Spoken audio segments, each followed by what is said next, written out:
Ever wondered what makes TV so powerful in Jamaica? Time to find out. Welcome to Global TV Group 358, where television meets innovation. We're not just about shows, we're about shaping society. In Jamaica, TV keeps you informed, connects diverse voices, and supports democracy. Imagine a Jamaica where broadcasters unite, sharing data and collaborating globally. That's us, a unified voice in the TV industry. Did you know TV advertising is still king? It drives website traffic, boosts brand equity, and powers integrated campaigns. Even in an age of digital, TV stands strong, resilient in tough times. Our global TV deck is your treasure trove of insights and data. With charts, graphs, and success stories, it's your guide to impactful TV advertising. Curious to learn more? Visit our website and see how Global TV Group 358 keeps television at the heart of entertainment in Jamaica. Get ready to binge watch the future. Corruption is a vile disease that sucks and drains the health out of something good. Corruption in society is an evil moral infection that keeps community in the state of perpetual sickness. Corruption is a moral virus. It's so potent, it leaves its host sick, lethargic, and unable to realize and accomplish all that a well person can. Where corruption thrives, poverty and not prosperity thrives. Wealth is grabbed into the greedy, grubby hands of those who get fat on the toil and labor of good people. Corruption benefits, only temporarily, those who participate in it. Everyone else is a victim of the theft, the deceit, the dishonesty, and the lies that corruption feeds on. You need to know that a corrupt person is stealing from you. Corruption is filthy work and despicable acts of treachery done under the table and behind closed doors. Corruption is a disgusting shame. Corruption keeps a nation back from true development and from progress. Wise investors steer clear of a corrupt environment. They would rather put their resources into a place where the playing field of opportunity is equal for all and not bent towards feeding the financial lust of corrupt, lying, cheating, thieving politicians and government officials. How many wonderful development projects have been lost because the investors didn't want to do business in a swamp of evil? When those great projects go to another nation or to some other place, we all lose. Believe me when I tell you that corruption steals from you, it steals from all of us. Corruption plunders the nation's wealth. Corrupt people compromise on truth, equity, and fairness, choosing instead to feed off the short-term benefits of crookedness, exploitation, and financial perversion. Corruption is not just a personal matter, it's a culture. It's a way of life, not just for individual people, but for companies, communities, governments, and nations. Corrupt nations, hiding behind large companies, will seek to invest in other weak nations in order to take over the assets of the nation that they've invested into. They will provide financial loans to a nation for the much-needed infrastructure, and they will do it with assets that they provide. They will sign contracts by lining the pockets of rotten government officials who participate in this kind of corruption and are then held hostage by their own deceit and greed. Corruption is nothing less than a form of theft and national robbery. A corrupt person steals from everyone in society.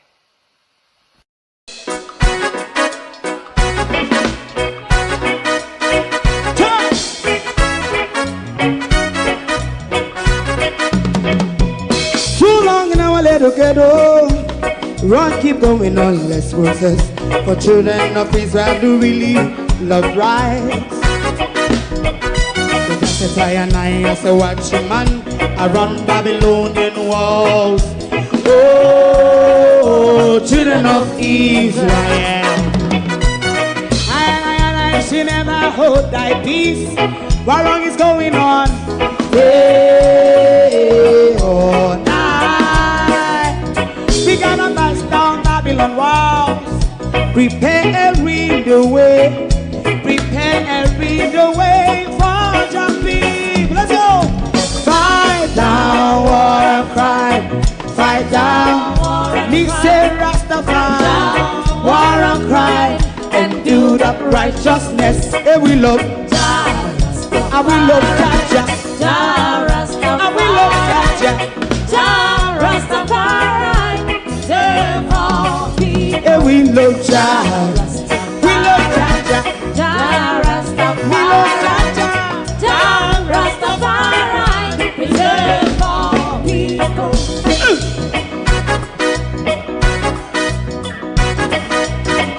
Put time away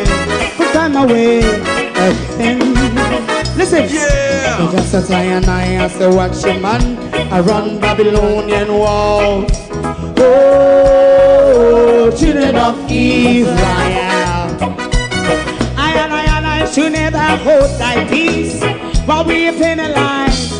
Hey, oh, night. We gonna bust down Babylon gates. Prepare the way, prepare the way for Jah Rastafari. Fight down war and fight, fight down war and fight. Rastafari, war and crime, and build up righteousness. And we love Jah, and we love Jah, Jah Rastafari. And we love Jah, Rastafari. We love all, and we love Jah, Jah Rastafari. Me love Jaja, Jah Rastafari. Me love Jaja, Jah Rastafari. Preserve all. Me love Jaja, Jah Rastafari. Jah Rastafari. Yeah, the next song is going to be the last song for tonight. And then DJ Twink.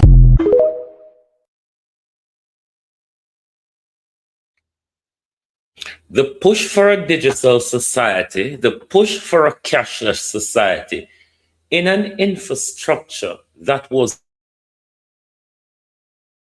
never prepared, but is failing and will never be ready for the 2030 vision or the 2030 agenda. But it is being pushed on us slowly, peck. Will you stay quiet and rolled up yourself into a surveillance enslavement, a cashless controlled society? Are we serious to be so quiet about this digitalization in a post-Melissa risation? Good morning, everyone, and welcome. Thank you all for joining us. To my community of party and all my family members, platform moderators, membership holders, viewers, subscribers, commenters, and trolls. Good morning. Welcome. I don't know what happened last night. On my side, there was malfunctioning as well. Don't know what happened with the comments and all that jazz. It looks better this morning, so maybe the problem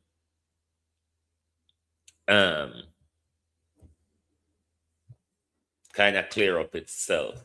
But morning, everybody, and welcome. Onodo. Morning. Sorry for the late start. Me get up and have a urge for fried dumpling, fried eggplant and pear, as opposed to usually having my smoothies in the morning. So me did have to go cook longer breakfast. Debbie Jervis TV, good morning. Miranda Ruddock, Barbara Simpson, Wayne Evans, Lynette Jenkins, good morning. Lawrence Michaels, good morning. Abina Sarkodi, Errol Reed, Blossom Riley, Marcia Thomas, Colin, Wayne Evans, Evan Miller, good morning. Is it Rockman? Good morning and welcome. Empress Deb, good morning. Winsome Campbell, good morning. Gloria Morris, good morning. Winifred Saunders, good morning. Denise Hilton, Gloria Morris. Who else there? Good morning. Sharon Johnson Walton, good morning. Marcia Thomas, Evan Bradford, Ladybug, Byron, Marcia Gale, The Easy Jerk World, Sophia Hall, Raymond G. Morning, everybody. Golda Watson, good morning. Good morning. Carol Gale, good morning. Morning, everybody. Are you ready for the digital society? A digital society where you'll be left to the mercy of the charities who stood up for Jamaica in the aftermath of Melissa, left to the mercy of the entertainers and the vloggers, because even if the shops have food, Andrea, even if the shops are open, no current, no reception, and you can't pay for food. Are we serious to accept this nonsense from Andrew Holness about digitalize digital? Digitalize what? We never had light. We've been promised power for 50 years and we're still waiting. And in the midst of waiting for power, this government say, they might roll out foreign things, can't we? Now, let me say this. I am opposed to a cashless society, but I welcome choices. Me, myself, I really don't touch money per se because I do everything, pay for everything. Just, how we just use the phone and tap and go. Barely ever touch my bank card or credit card most time. Barely. That doesn't mean, though, I want a society where I do not have the access to go to the bank and get cash or to get cash to purchase what I need to purchase, whether be I want to purchase in cash. Opal, how you do? Whether be I want to use cash to purchase or I want to just tap fast and move on where I don't have to wait for change or I don't want to interact with the germ of money. That's different from not having the access to money at all and how controlled things would be not having that access to money. Beside the electronic side of things, we are just not equipped for it. We're just not equipped. We can barely keep light on in our country for 1 week straight. Most Jamaicans would say backside fully talk about 1 day straight, a lot of communities in Jamaica, even before pre-hurricane, would say what you talk about. But would I like it on for a full day?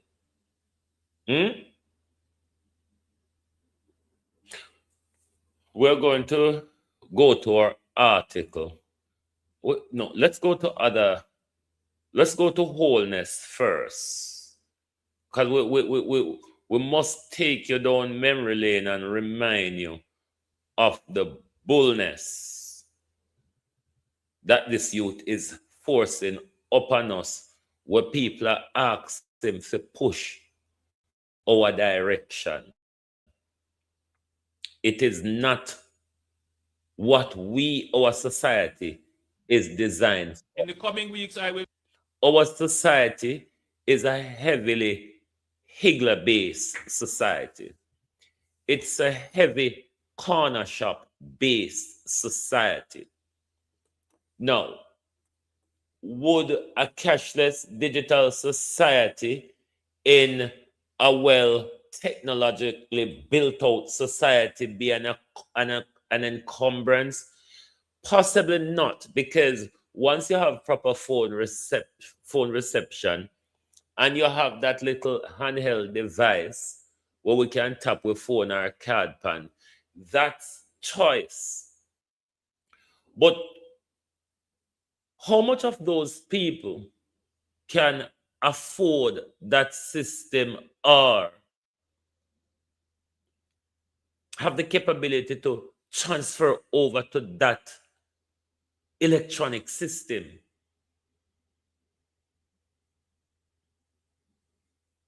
But the bigger part of why we must stand up against this, our society is not equipped. We don't have a grid that can keep power on constantly without a disaster. It's not like that for us. It has never been like that for us. It has never been like that for us. Of course, we want advancement and certain levels of modernization. It must not, though, comes at any risk or disadvantage to us. And this digital society, especially the cashless part, I more have a problem with the cashless part than the digital part, because the world is going digital. The cashless, though, even Britain not ready to prepare for this thing where Andrew Holness I tell we to prepare for. Not even Britain already for it. Because you never see nobody pan them stall with electronic device or collect money. It's still a cash society when we go to the markets.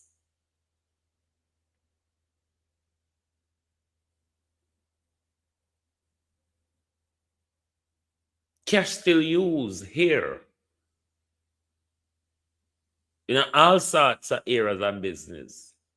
Why Holness push this thing power when we barely can have light for a full day in our country? This thing goes with power and the telephone reception. You don't have power, you don't have signal, you cannot pay. You don't have power, you don't have signal, you cannot pay. You cannot pay, you cannot buy. You cannot buy, you cannot eat. In the coming weeks, I'll be making certain announcements regarding the acceleration of Jamaica's intention to become a fully digital society.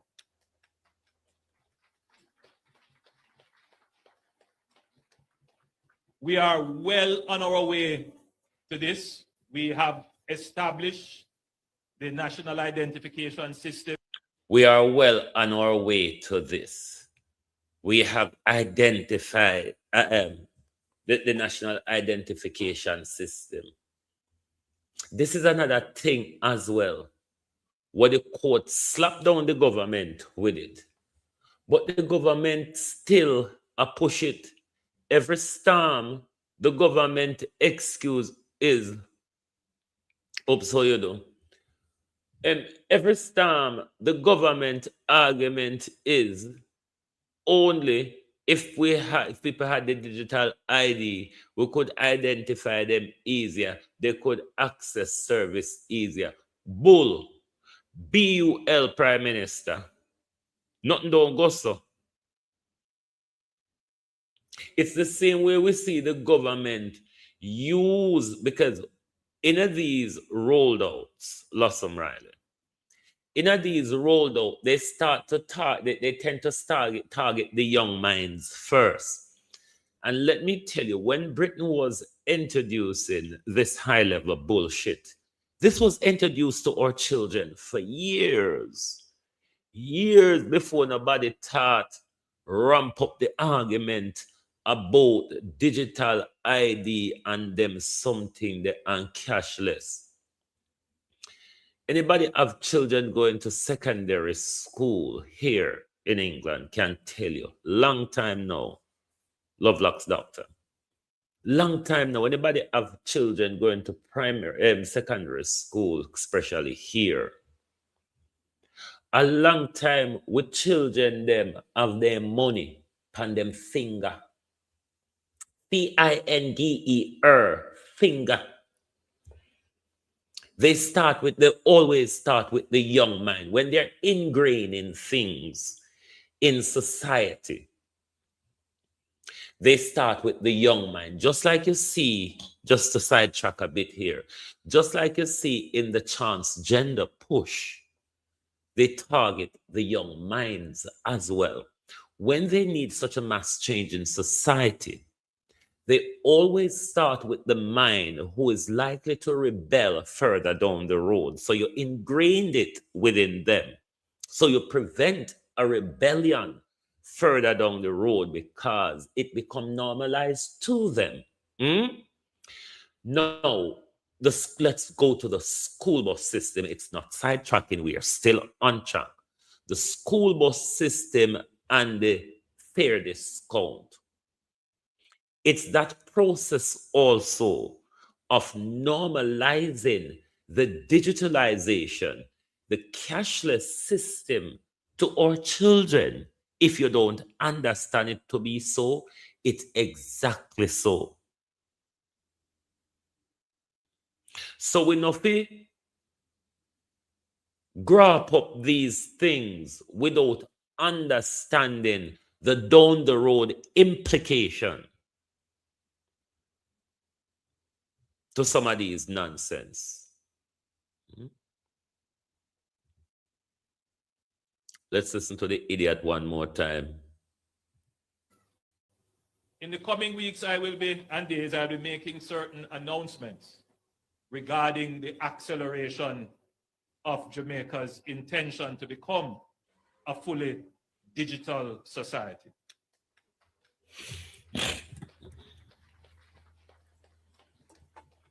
We are well on our way to this. We have established the national identification system. We have put in place our digital currency. We have given directions to our ministries to digitalize their operations. Most of our ministries are now moving from paper-based systems to digital systems. Our military is transitioning. The society is moving very quickly, very rapidly to become digital. Our banking consumers are seeing it as well because the banks are moving very rapidly to digital.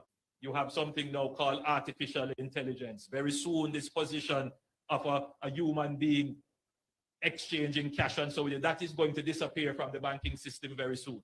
And you are going to have to interface with machines. I don't want it to be a scary thought, but it is a thought that we all have to embrace. It's a thought, he said, that we will all have to embrace. What is going on here? When I hear me still though, it's a thought we all have to embrace. We're not equipped for this thing. We will never be equipped for this thing. Because them are promised we simple light. They are promising us simple light for the last how much years, and we don't get it. We have not received it. We still a struggle in the dark. Look at the effects of Beryl and Melissa. How long it take not even a light post not lift up in a party yet. So if a digital society party people would have still had their hand check out every vehicle pass. So we can't buy. We must not entertain it. We don't have a society equipped for it. Even equipped societies like Europe, America, we don't know about China. These places are still using cash. And for our government to be forcing us into a corner where our country is not equipped for, it is a dangerous control mechanism. It is a dangerous control mechanism where government are push we into. And under no circumstances, we must not accept it. Because if we accept it, it will be to our detriment. What we must stand up and tell our government, we need choices. We want to be able to pay by cash. We want to be able to use our cards and pay. We want to still be able to withdraw cash and put it in our wallet. Because people still take with money and we still have to give people money. So all the people them will beg money and go survive. Them have to have a digital system. Me don't know. We must not accept it. The court already tell we say needs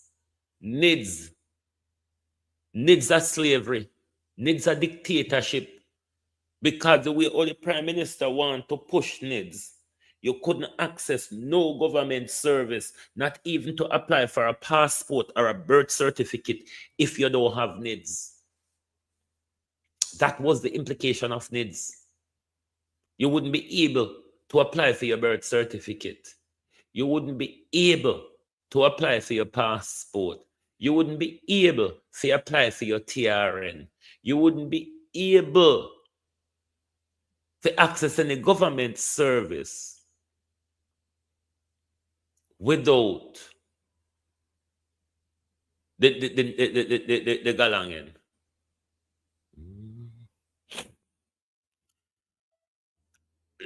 Denise, I see where Melissa has pushed. I have been talking about the solar power for a long time, telling Jamaicans you need to independently go solar because the government nor the multi-conglomerate corporations will never introduce solar in our system because where them are going to get for rob? Where them are going to get for rob and thief? If them roll out solar in our country, them foot come off our neck. The foreign company where Darrell Vaz and Andrew Holness take up with 150 million US dollar lend where they would be out of a job.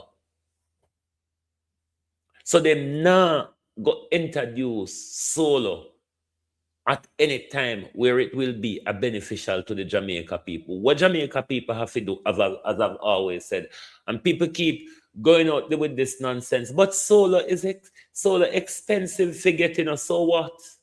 It's expensive to pay for the light where you now get every month, same way. 6 or 1, half dozen is the other. Invest in a solar panel. The money is sometimes only we take borrow money by car or bank, borrow by solar panel. Because when you have solar panel, you can run your business from your yard and have light for run your business where you pay back your loan and buy your car over time. And we, the people of Jamaica, going to have to take up solar in our hand and make sure, say, we strangle the multi-conglomerates, we sit down. Why you think the government make sure people hold string now pan the new meter system? Because them a corner everybody. And only the rich can afford solar in a Miranda Raddock. You can start with the small package and then you continue buy one panel to provide you more. But we cannot look at the price. And let me tell you why we cannot look at the price. Anyway, we forget the money a month time pay JPS for the extortionate what they're not providing us. We have to pay them. Big borrower steal. We have to pay them. During Melissa, I was said, just go on Amazon, go look on the complete standard generator system. People can start with those, and then over time, you buy one panel, add to it. Make a muckle. We have to start little, because the money what we have spent a month time on JPS, we know it don't worth it. We know it don't worth it. But in the long run, glorious way, how you do? In the long run, when you cut off your nose and spite your face to get the solar install, in the long run, you save more money in your pocket. In the long run, when the government system is down, you still up and running. We have to think strategically, people. It's coming to a time where we're going to have to go to mountains, go live. It's coming to a time where we're going to have to live in a forest and desert. Because the digital society that they're creating is a system of enslavement. Is the modern all-out enslavement. It's the modern control. They control your money. They control what you eat. They control what you have access to. We cannot sleepwalk into these things, people. This is not a thing where we can fight. We out of like, or we fight. We out of shackle slavery, you know. What we can do, though, we can make strategic planning for them. We can make strategic planning. Start sacrifice yourself and buy with Starlink put down and buy with solar panel put down.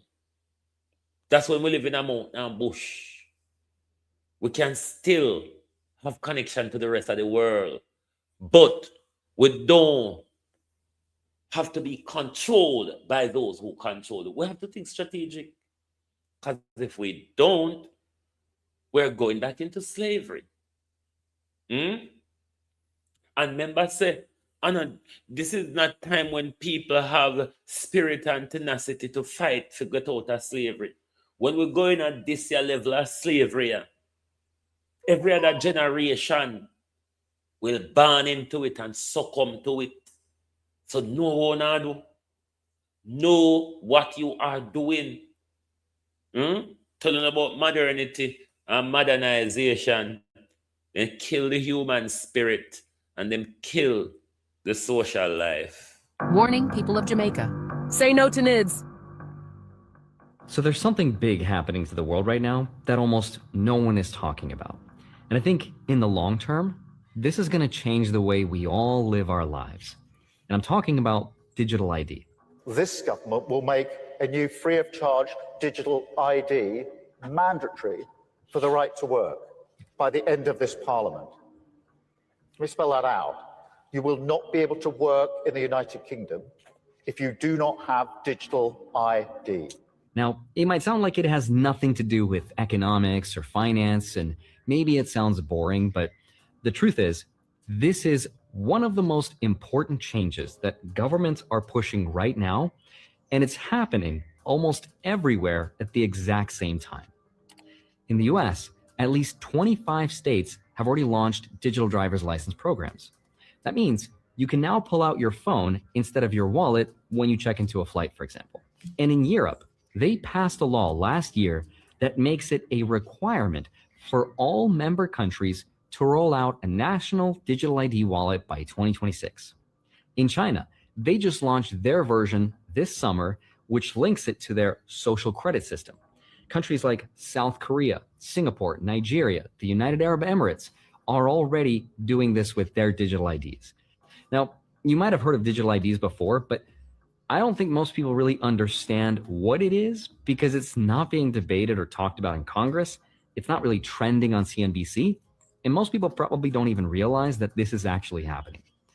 But what's interesting, though, is that the United Nations has made it one of their goals, quote, legal identity for all by 2030. And the people funding it, of course, the World Economic Forum and the World Bank. And now Europe and the US are writing all of this into law. In just the last decade, the number of national digital ID programs have doubled. Today, over 100 countries either have one or are building one right now. And when I first thought about it, at least on paper, it sounds kind of nice. It promises to cut down on fraud and make travel easier, and it onboards about 1 billion people who don't have any legal ID. But once you look into how much power this will give the governments of the world, you're going to be shocked. Once your entire identity is digital, Whoever controls that ID can control a lot of power. And I don't think RFK Jr. is exaggerating when he said that this is turnkey totalitarianism. It lays the groundwork for global medical surveillance of every human being. So in today's video, I want to help explain exactly what this is, how it's going to work, how it's going to tie into our financial lives, and what you should be prepared for. So with that said, let's get into it. Hi, my name is Andre Jick. Hope you're doing well. Cover the finance and stay for digital IDs. So before I get into the details of how governments are planning to roll this out, let me first explain what a digital ID actually is, because I think when most people hear that, they just imagine it's a picture of your driver's license saved to your phone. And it kind of is that, but it's also a lot more than that. So a digital ID is a secure electronic form of ID that verifies who you are. Usually it's built on top of an app on your phone, and inside that app is all your personal information, which is then verified by a trusted authority like a company or a government. But there is a big difference between the physical version and the digital one, because digital IDs use something called biometric data, which are things like your facial recognition or fingerprints, with cryptographic encryption, so they're a lot harder to fake. And once you've been verified, that ID becomes reusable. That means you don't have to keep handing over your passport or your license to different companies, or even go to the DMV. You can just share that specific piece of information that they need. So for example, if a bar needs to know that you're over 21, the app could just say, yes, this person is old enough, without necessarily revealing your exact details, your birthday, or your full ID number. So on paper, it sounds like a convenient thing to have. It's more secure, there's less information floating around, so less chance for fraud. But as you're about to find out, you're going to realize that when you centralize that much power, the question becomes, what can they do with it? Because while governments and tech companies present this as a convenient and secure thing to have, the actual way it's already being used in some countries is a very different story. We're constantly recording, watching and recording everything that's going on. Citizens will be on their best behavior because we're constantly recording and reporting everything that's going on. Take China, for example. Just this summer, they launched their national digital ID app. But instead of it just being an upgrade from physical to digital, they tied it to their social credit system. That means their digital ID is not just proof of who they are, their financial history, travel rights, online activity. So what that means is, if the government doesn't like what they're doing, or doesn't like what they're saying online, or maybe what they're buying, they could restrict your ability to travel, to buy those things, or to access certain social services. After being sued for defamation by the subject of a story he'd written, he was blacklisted. He only realized when he tried to buy a train ticket and was told he was banned from traveling. If you didn't get a vaccine that the government mandated, sorry, you can't use public transportation. They would immediately detect that and send you a notification, and they would deduct money from your what they call WeChat account. They use two main apps, WeChat and Alipay. So you can actually deduct your money directly from your account. There were reports of elderly people and workers who were denied food and pensions because their fingerprint scanners stopped working. So if the system doesn't recognize you, you don't get food. That's kind of crazy. And I have to pass facial recognition identity verification, which is insane, because all I want to do is just spend my gift card balance on this debit card. These are real-world examples of how powerful and dangerous this can be when your whole identity is digital. And this is just scratching the surface. Before I tell you how these systems can really be abused, what I found really interesting is just how fast they're putting these systems into place. Once you start to really think about it, the same features that makes it all convenient are also the same features that will be abused for power. And here's exactly why we should be extremely concerned. Once you centralize identity into one system, yes, you do make it easier for people to prove who they are, but you also make it easier for governments and corporations and special interests to track and control people. We've already seen governments weaponize financial access against their own citizens, and you're going to see this happen in three specific areas: government power, corporate power, and surveillance. So the first example, government power. If you remember in 2022, during the Freedom Convoy protests in Canada, the government used emergency powers and ordered banks to freeze accounts linked to protesters. They targeted regular people who donated money through GoFundMe. And overnight, citizens were locked out of their own savings. There was no trials, there were no court rulings, no one was convicted of any wrongdoing. It was just because they supported the wrong cause. There was also Georgia earlier this year, where Amnesty International reported that the government froze the bank accounts of NGOs and lawyers who were providing legal aid to protesters. And their crime was offering support to people exercising their right to protest. So with the click of a button, the government just silenced people by cutting off access to their money.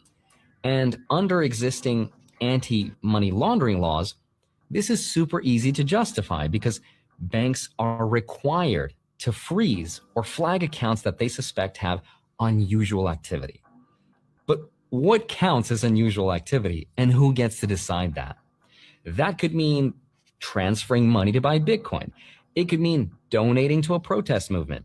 It could even mean participating in the boycott of a company that the government wants to protect. None of this has to be proven illegal in court. As long as they have suspicion, that is enough.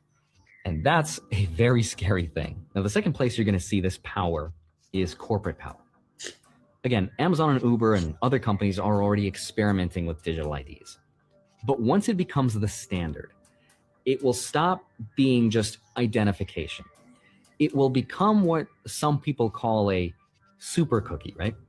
Like, think about how a website uses cookies to track your browsing and sell you ads, right? But now apply that across your entire identity. That opens the door to something called dynamic pricing. And that's a shareholder's dream, by the way. Here's how it's going to work. Think about how airports charge us like $20 for a sandwich or a bottle of water. Why?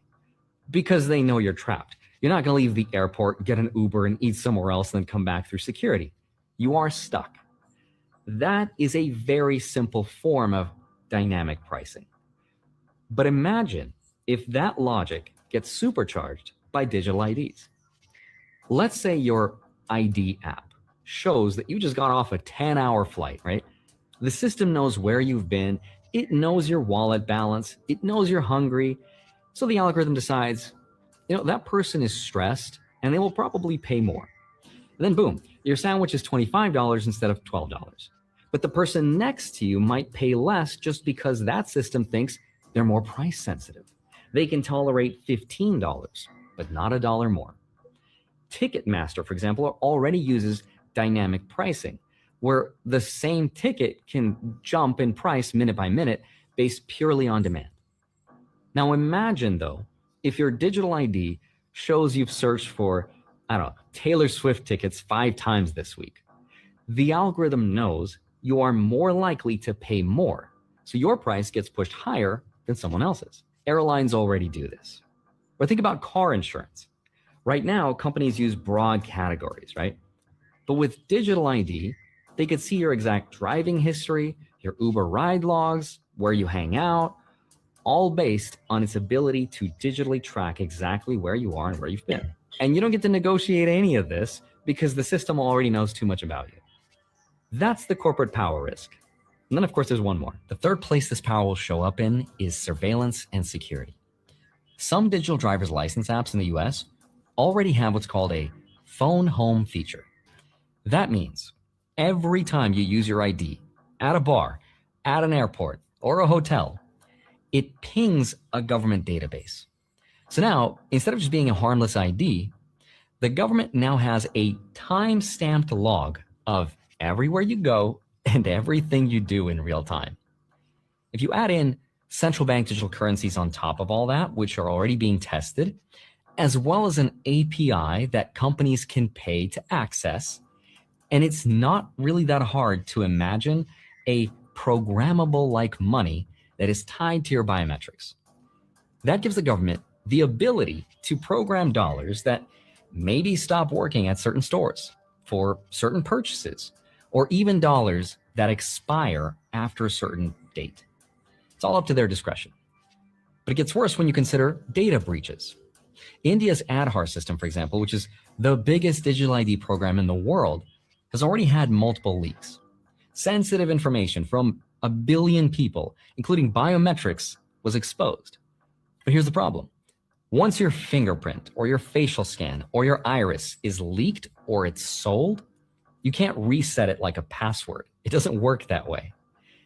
If the system is trying to protect us from fraud or illegal immigration, then the current system that we have today should be working, but it's not.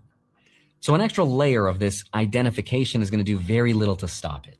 Why do you think that them having a acceptable. digital ID, having to have a digital ID would stop that problem when right now people are meant to have a national insurance number and card, and if they're not asked for that, a boss is willing already to break the rules? What's the difference going to be? It's exactly right. If they're not willing to ask for their current credentials, what makes them think a digital ID will do anything to change that? And he didn't really have a good answer for that because there is no good answer. So if we allow this to happen, I think it's going to fundamentally change the balance of power between people, governments, and corporations, and not for the better, unfortunately.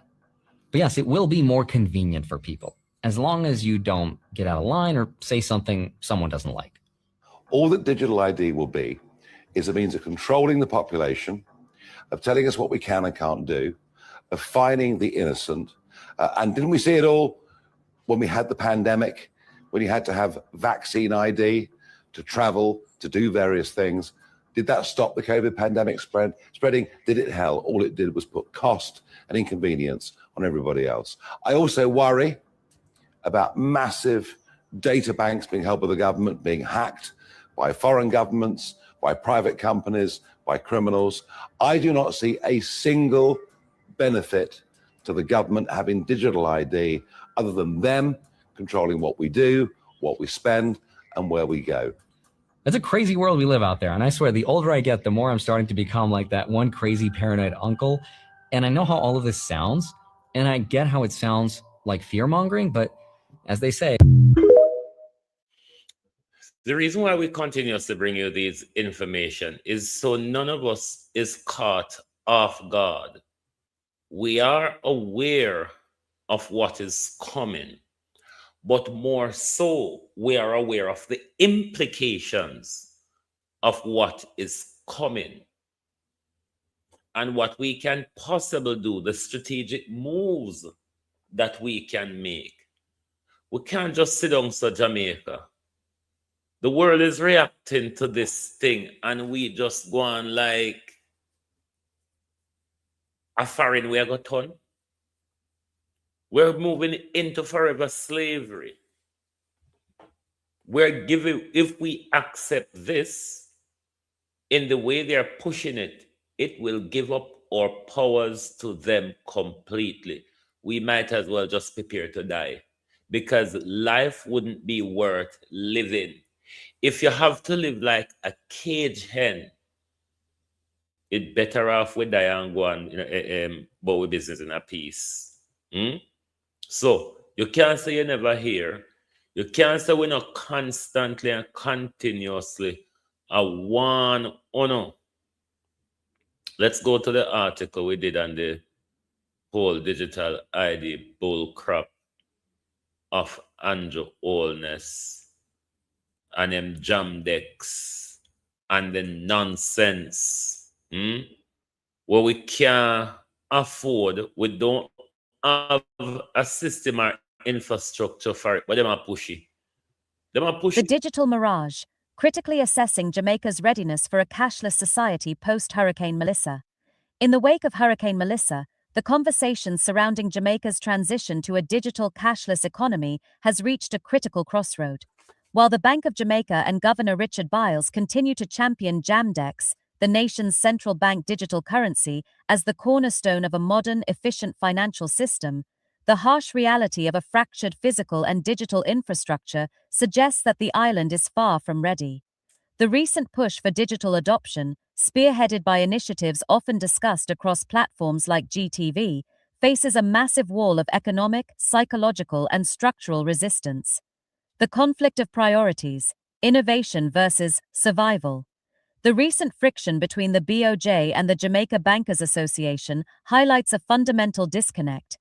Governor Byles has criticized deposit-taking institutions for their slow rollout of Jam-Dex, urging a shift toward a less cash-dependent society. However, the JBA's response paints a picture of a banking sector forced to choose between visionary digital projects and the immediate practical needs of a population recovering from a natural disaster. In a post-Hurricane Melissa environment, banks are prioritizing the restoration of basic services. The JBA noted that substantial investment is required to integrate Jam-Dex into core systems. For a nation with broken infrastructure, these finite technological and financial resources are currently being diverted to more urgent daily transactions and customer convenience. This includes ensuring cash availability at ABMs and enhancing the reliability of the real-time gross settlement and automated clearinghouse systems. When the power grid is unstable and cell towers are down, a digital wallet is useless, a physical banknote is not. The infrastructure gap, a digital house of cards. A truly cashless society requires 3 pillars: universal internet connectivity, a stable power grid, and high-tech point-of-sale systems. Hurricane Melissa exposed the fragility of all 3. The BOJ has urged banks to upgrade POS machines to accept digital currency, but the business case for this remains weak. The JBA argues that these expenditures must be weighed against other technology investments that deliver immediate and measurable value. In many rural and storm-hit areas, the infrastructure is simply not robust enough to support a 24/7 digital-only ecosystem. Without a plan B for when the digital grid fails, forcing a cashless transition could leave the most vulnerable citizens, those without high-end smartphones or reliable data plans, completely disenfranchised during a national crisis. The psychology of trust and low demand. Beyond the wires and servers lies the issue of public trust. The JBA observed very limited customer uptake, even among institutions with large client bases. This trend is consistent with global patterns, but is amplified in Jamaica by a cultural reliance on cash. In the aftermath of a hurricane, cash is the ultimate failsafe. It requires no electricity, no signal, and no middleman. While GTV and other media outlets may highlight the convenience of digital payments, the average consumer remains skeptical. The integration costs for banks are high, and the perceived value for the consumer remains low. As long as the broken infrastructure makes digital access intermittent, the Jamaican public will continue to view cash as the only reliable medium of exchange. The critical requirements dilemma. The JBA also pointed out that banks are currently mandated to migrate to the ISO 20022 messaging standard, a massive technical undertaking. With limited technical talent and capital, the forced adoption of Jam-Dex is viewed by some as an additional burden rather than a solution. For Jamaica to be truly equipped, the focus should perhaps shift from forcing a digital currency to first hardening the underlying infrastructure that makes such a currency possible. Conclusion: a premature push. Is Jamaica equipped for a digital cashless future? The evidence suggests that while the ambition is there, the foundation is missing. Hurricane Melissa served as a grim reminder that a digital economy is only as strong as the physical cables and power lines that support it. Until the broken infrastructure is rebuilt with redundant, disaster-resilient technology, and until the cost of adoption for both banks and merchants is lowered, Jam-Dex will likely remain a secondary tool rather than a primary solution. For now, Jamaica's path to a cashless society must be a slow walk, not a sprint, ensuring that no citizen is left in the dark when the next storm hits. Do you believe the Bank of Jamaica should offer financial incentives to citizens to encourage the switch to Jam-Dex, or should the focus remain solely on infrastructure repair? Tell the Prime Minister, take Jam-Dex and shove it. Jam-Dex must be an added choice, not the alternative or the be-all and end-all. It must be an added choice. Give us more choice. Don't take away our powers, because that is what a cashless society will do. Take away our powers. We must not tolerate it. We mustn't go on, like I say, as something we're going to benefit us. Simple, because it make our life a little bit easier at the payment point. Think about what you will be giving up to just make your life a little easier at the payment point. We are in a dangerous period, my people. I know Jamaica want to push it, and the world will push it. It's a part of the 2030 agenda. It's a part of the one world government agenda. It's a part of the mark of the beast agenda. On a dirty Christian, on so silence to the ungodlyism of this world. We don't sell out, you see. We don't sell out more on the politician and the news and the mainstream media, you know. Because them teachers from where God church, them are stone it in a way say, our Christians are going to stand in the last days. Aren't we in the last days? Because you say when them are push the mark of the beast, at them the time of last days have come. So what no last days patronage there? And so the word go, no patriotism. What no last days patriotism there? What no there? Because we not sown up on the battlefield. We not left ungodly sod like me out here. Ungodly sod like me out here to be standing on the battle line. And no Christian politician and bankers pay on if they don't talk. And then they would want to see me in the street and introduce God to me. Who are you talking about when you're introducing God to me? That is what I would really want to know. Who on earth are you talking about? Kind of confusing, especially on the Jehovah Witness, confused than on oneself. Jehovah Witness coming like suicide bomber when it comes to blood transfusion. They rather die than be saved. Man, no move with enough religious denomination bullshit. Because it's the bullshit that we faster and conjure up. It leave with a spiritual dead, you know. When you know, say we spiritual dead, when me tell you, say when me walk around, I just dead people, me I say, what do you think it mean? Spiritually dead people. Well, all we want to do is make life easier. We prefer microwave than what. I see a thing in England where people will cook rice in a microwave. I don't know how it works. I really don't know how you cook rice in microwave, but people do it.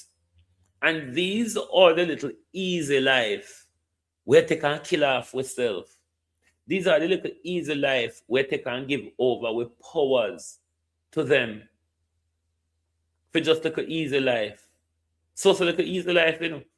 And then when we hand you over for the easy life become a barrier and a burden.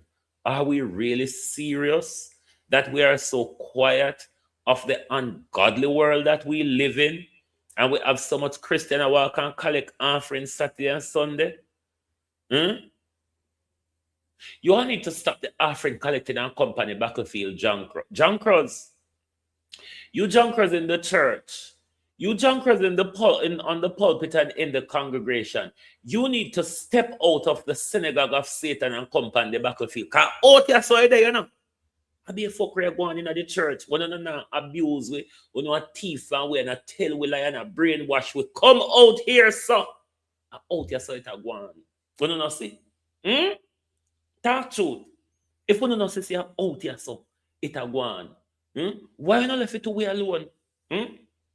All this time, we not teach, we say, a Christian I got turn up in the last days. Christian, we not come, one of the back we are in front of we come on the field. Me not care where we not come as long as we not on the field. Come out of the churches, man. Come out of the churches. This is why the world is so burdened. This is why the world is so burdened. Because on a church no better than Epstein. You know, we wouldn't be surprised if only on a pastor party at the Epstein Island. When a pastor wouldn't apply private jets and yachts, swimming pools, and mansions. Come out on the battlefield. Enough is enough now. The bloody thieving every day. The bloody abuse every day. And no war they have to fight. And you hold on. Sit down and wait for with the pay on to fight war. What can go so?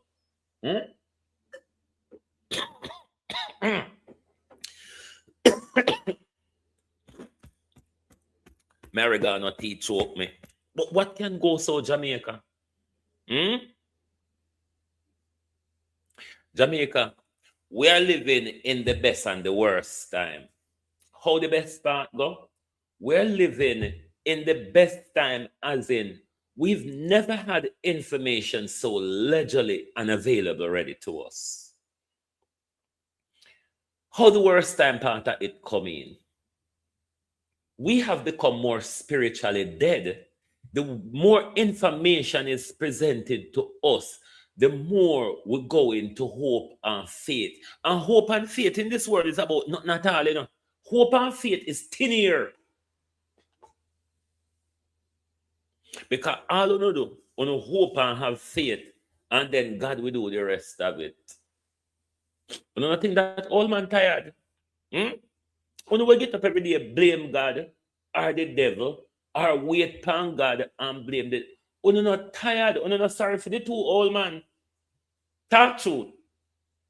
If I did phone a grandfather and everybody get up, sit down and wait upon no two old grandpa to come solve them problem, or blame your old grandpa for the problem where them get up and put themselves in.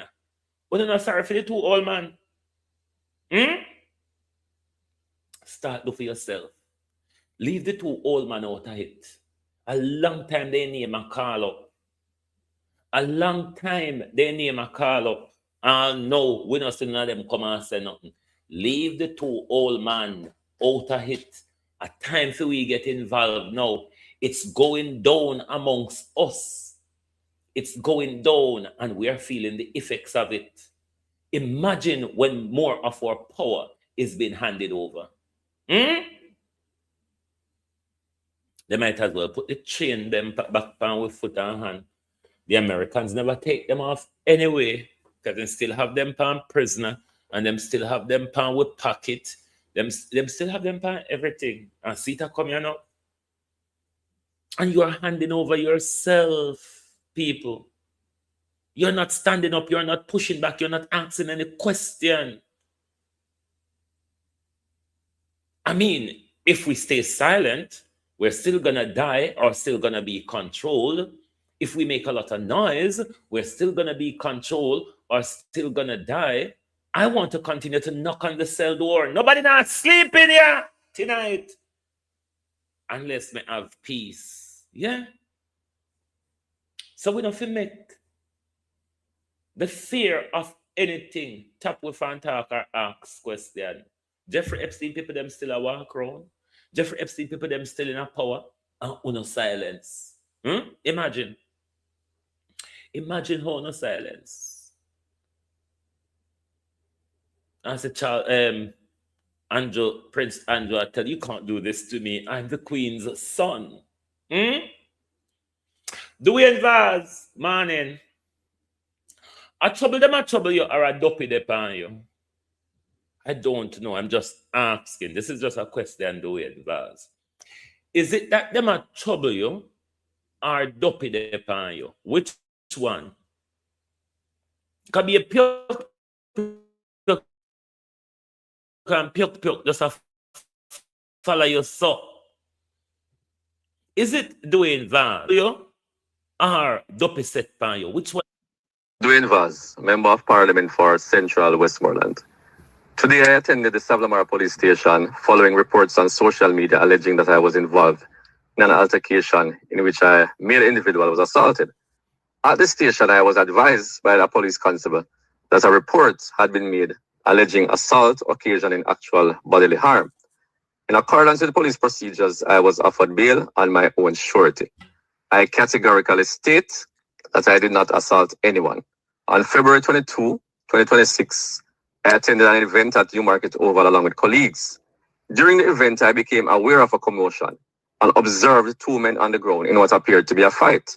One of the men was my driver and the other the complainant. I, along with other persons present, intervened and successfully separated the men. The complainant, who is known to me, subsequently left the location on a bicycle. My driver sought medical attention and is in possession of a medical report. Both the complainant and my driver have since been charged. I categorically state that I was not involved in any assault and that I am innocent of all charges laid against me. I have made myself fully available to assist the police with their investigations. Labor Right and PNP men who regularly fight over politics. Half the time, uno man will fight over politics. Uno armpit smell like Ramgo tying down no arm. When Jamaica big man them and big woman them are go come out of the fuckery, are fighting over Andrew Holness and Mark Golden, and fighting over Labour and PNP. When we are going to see there's no benefit in it for us, when we are going to see for them 200% rise salary, our 20% rise is no match to them. We can't continue to make ourselves enemies of each other while politicians pay themselves handsomely. They dine together, they party together, they socialize together, and they laugh at us together. When we are going to wake up,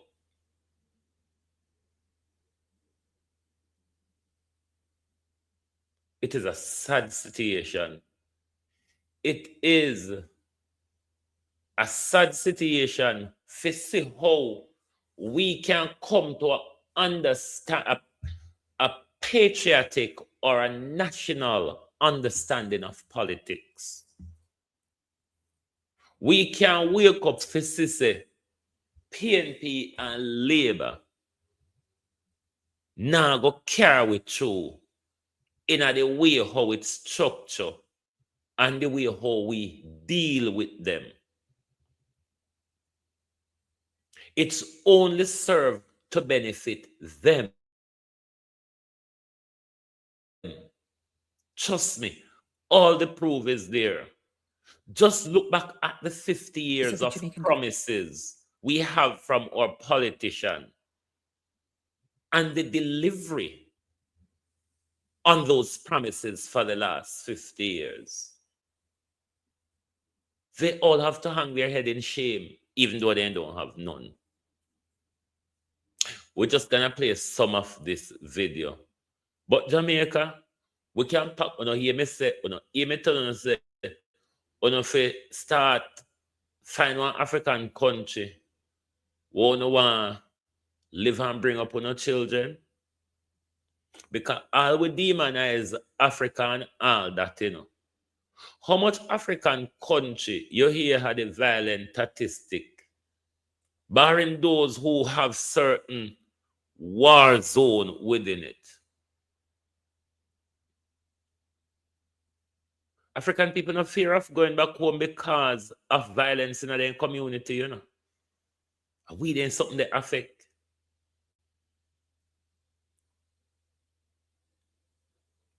One or two person murder for the year in a place like Gambia is a shocking, outrageous thing. One or two people been murdered in Gambia for the year is an alarming thing. Alarm and outrage. They're not used to it. People don't just get up, kill people so needlessly. People don't get up and kill children and women so.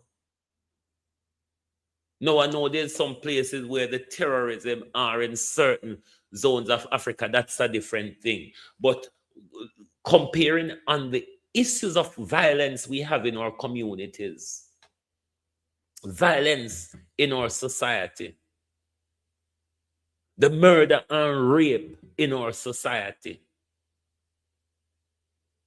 So I don't know what this John Crow call we say if we come back home, can live. Tell road if you stop, that's where you pick them and breathe more. And maybe that can help the population. Because not have money to look after all heap of picking. We not have it. Who know 200% can breed like a rabbit. We have to breed like elephant once in a while. Oh. So the Jamaican government have decided that they're going to sell off Jamaica to non-Jamaicans. Okay? So right now here in Montego Bay, they have these 4 buildings that went up, the highest buildings ever in Jamaica. I think they're 28 stories. And they sold the land, this beautiful parcel of land, it looks kind of like a peninsula, to 2 brothers who immigrated to Jamaica, right? And in their synopsis, they said like, oh, you know, we left China to make our fortune and we migrated to Jamaica, and we are building these hotels, and they're not hotels. If I'm not mistaken, they're going to be apartment buildings, right? So they migrated to Jamaica for a better life for themselves and for their families. They were able to convince the Jamaican government. They sat in a room with Jamaican politicians. For years, Ladybug, for years. And they convinced the Jamaican government that Jamaica should be turned into Miami Beach, South Beach. It should be turned into Rio de Janeiro. It should be turned into Panama. It should be turned into a concrete jungle. Jamaica is not a cosmopolitan city, nor should it be. Jamaica is an amazingly beautiful island that has an incredible powerhouse of energy that is mind-blowing for anyone who is a human being and in touch with their feeling. You can feel that energy that's emitting from Jamaica. So frightened for what is going on in Jamaica, because I'm sure that this isn't the only parcel of land that they've sold off to foreigners. They're going to basically start, which I'm sure they've already done, chopping up Jamaica and selling it off, and not to the Jamaicans. Going to sell it off to foreigners. They're basically going to turn it into kind of like Hawaii, right? But the difference between Hawaii and Jamaica is that Hawaii was stolen from the Hawaiians by the Americans. It was colonized, right? The Americans came in, they're like, you know what? We really like your island. It's fucking gorgeous and we want it. And so they basically went in and they strong-armed the Hawaiians. They forbade the Hawaiians to speak their language. So they basically eliminated the natural language of Hawaii. And so the Hawaiians had to speak English, and they basically stole the people's land.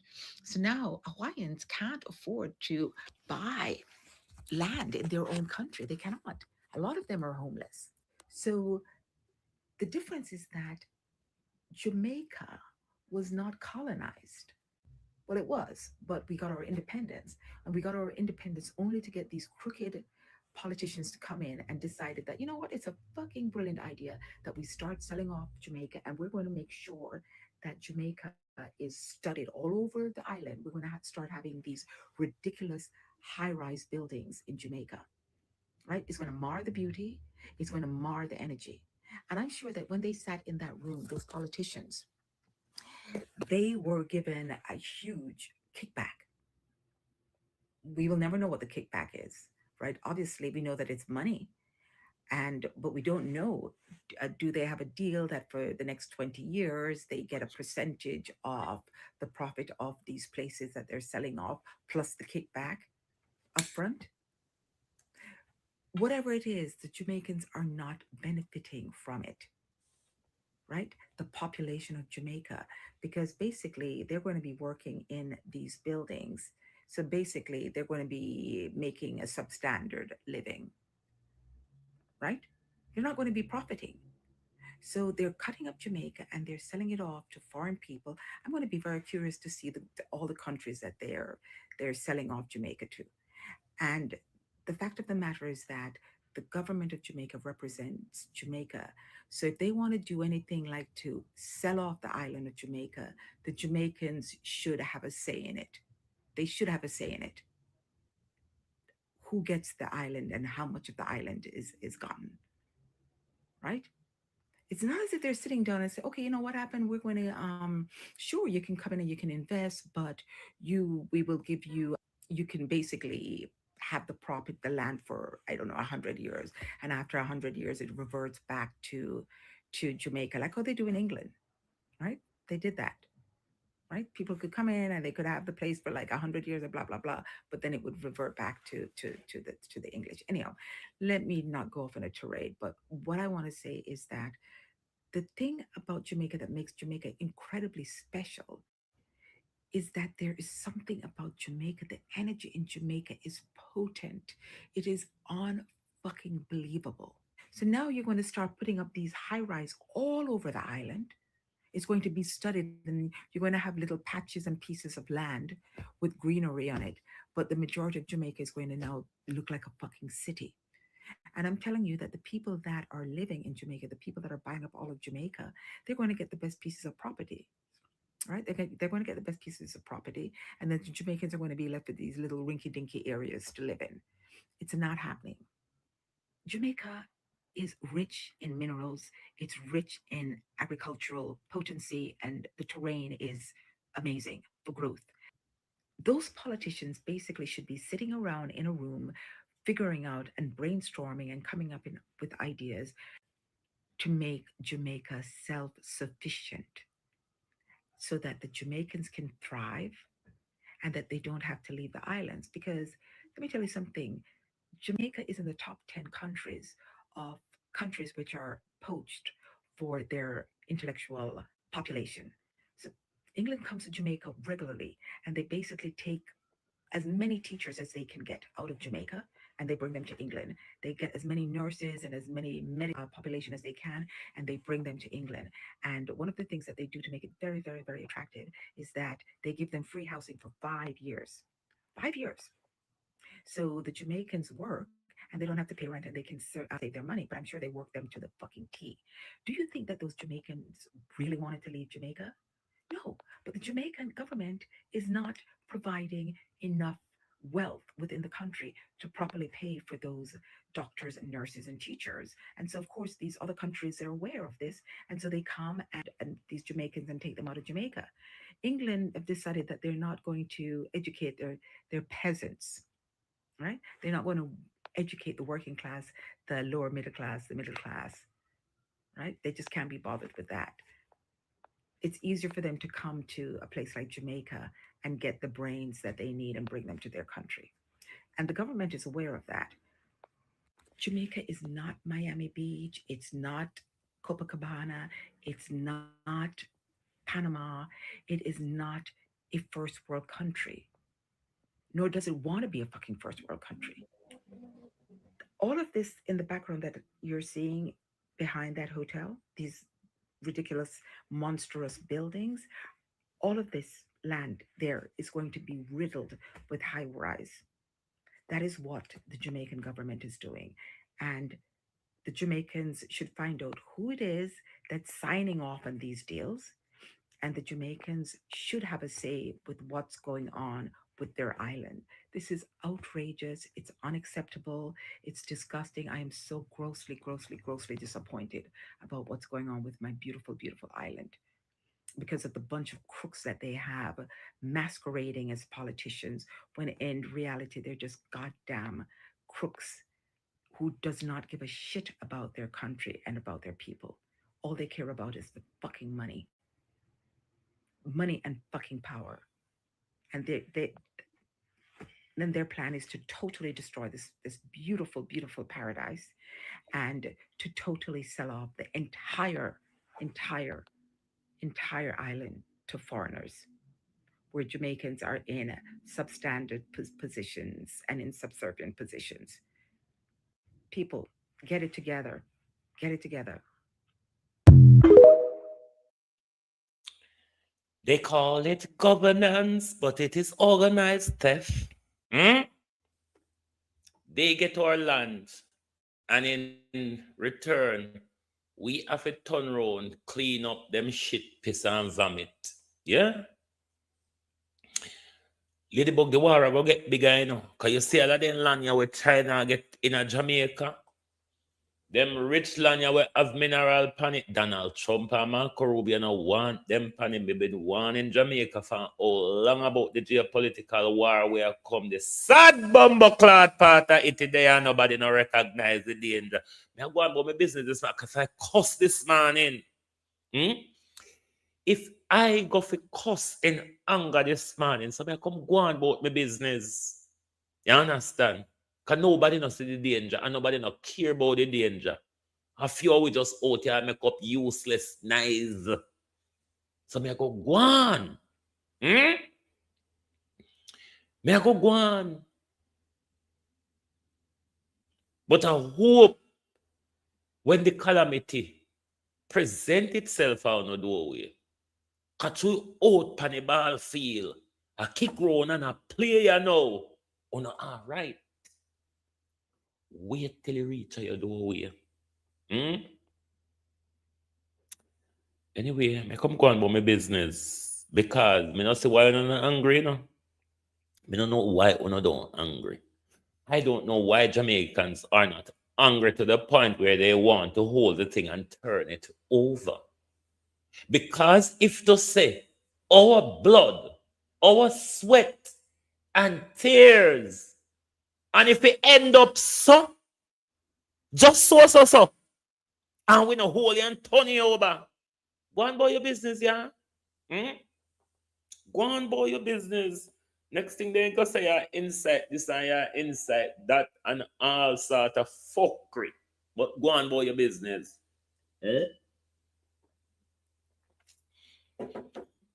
Jamaica isn't angry. The world isn't angry. So what? I don't pay talk to me then. No. I don't pay play with me, make me angry so. What do you go on here, people? We come back later because the world not see the danger. The world don't see the danger. The world are wait till we fall in the pit. Then we try to climb on each other's shoulder. No. Tap on my shoulder if you come back up, you know. No. Tap on my shoulder if you come back. You not turn down the peacefully. Because when we're in a one, if you come out here and play labor right politics and play PMP politics and left Jamaica just in the dark. So, no, so you go. If you come out here every day and with the one market G and with the one PM, what about the one Jamaica though? Have you seen our condition as a country, as a people? Have you seen how we have gone backwards? Can you not see how we have not advanced? Go on about your business, miss say. Anyway, globalists, thank you all for being here with us this morning. Very angry. Not with just leadership in our country, but with the people who has just drawn sheet. Draw sheet and gone to bed. We could have slapped them. We could have thrown cold water in them face. We could have hold their nose. Then just let them so. Just so. Anyway, join us back tonight for the people's point of view. Good morning and good afternoon.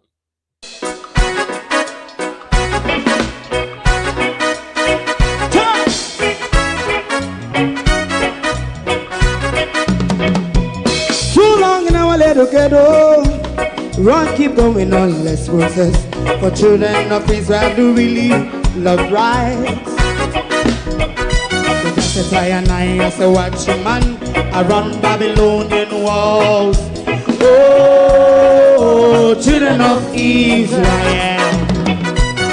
I she never hold thy peace. What wrong is going on? Day or night. We gotta bust down Babylon walls. Prepare and read the way. Prepare and read the way for your people. Let's go. Fight down war and crime.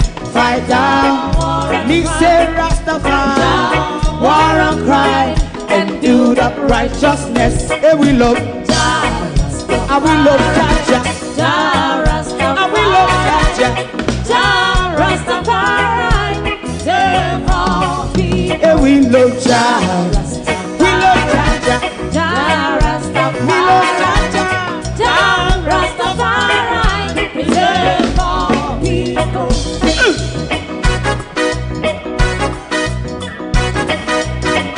Put time away again. Listen, yeah. Just as I and I as a watchman, I run Babylonian walls. Oh, children of Israel, I should never hold thy peace, while we penalize day or night. We gonna bust down Babylon gates. Prepare the way, prepare the way for Jah Rastafari. Fight down war and cry, fight down war and cry. Rastafari, war and cry, and build up righteousness. And we love Jah, and we love Jah, and we love Jah, Rastafari. We love all, and we love Jah.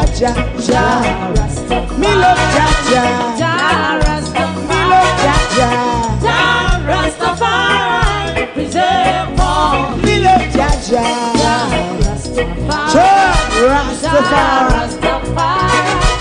Jah Rastafari. Yeah, the next song is going to be the last song for tonight, and then DJ Twink.